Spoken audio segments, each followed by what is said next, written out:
Hello there, my name is Andy Greene, and I'm going to jump right into this because there is so much to cover in this 5 minutes. I read an article about the company Dell back in 2013, late 2013.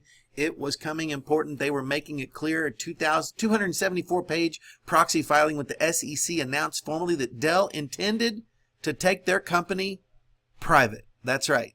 $24.4 billion bid is what they were projecting was going to happen in order for this to take place. Why were they looking to go private? Well, it boiled down to this. They believed that in the cloud computing and tablets were dominating the markets. Tablets and smartphones were eliminating desktops, laptops. Dell, as highly diverse as they were as a company, PC sales accounted for more than half of their total annual revenue worldwide.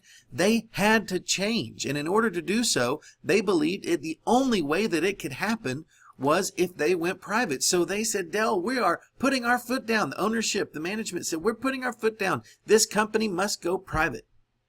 And they agreed that in order for them to make the turn, they had to become a private company.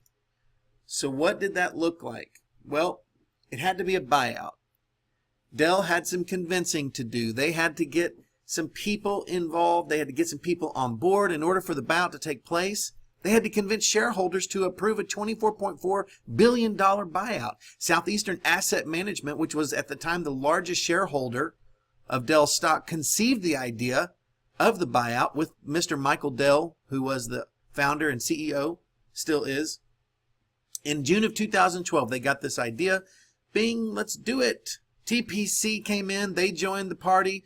Silver Lake Partners, KKR, these were all massive private equity firms that came in with big bucks, and they all started bidding on this stock and saying, we want to buy up this stock, we want to give you the money you need to go private. And so bid they did. After the board approved the buyout, the SEC received their forms. They received all the filing in order for this to happen, and it was then revealed that 7 months of negotiations had been taking place between Mr. Michael Dell and Silver Lake Partners, and boy, there were some folks that weren't happy. The board of directors definitely weren't happy. They didn't know what was going on. They approved it, but they didn't know what all was in line. So a lot of negative energy was injected into the project at that point, but could they turn it around? Let's look ahead and see. SEC went ahead and got on board, started giving their approval, started getting involved and helping to make this thing push through. Southeastern Asset Management did not approve of the Silver Lake partner. They didn't like that. So Blackstone Equity came in. Carl Icahn came in. Silver Lake at that point had offered $13 and let's see here, $13.65 per share. But once Blackstone came in, they offered $14.25 per share. Carl Icahn then proposed $15 per share. This thing was skyrocketing quick, looked as though it was all going to go through. So we're excited it's going to happen. So here is what we need to ask ourselves at this point. Should Dell exercise its right to take the company private? This has to be explored in order to find out if this is good for the company. So if Dell feels this the only way, here's some questions that I believe should be asked. What are the implications of this choice? What about the economic analysis? Did Dell do a due diligence as it related to economic analysis? Could the economics be used to determine if a buyout increases Dell's value?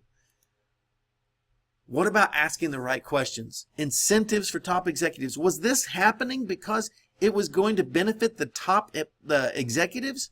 What about the impact on all the employees at Dell? Was going private the only way that this could happen? Well, when this article was written, these were some considerations that needed to take place. Last little bit here in the conclusion.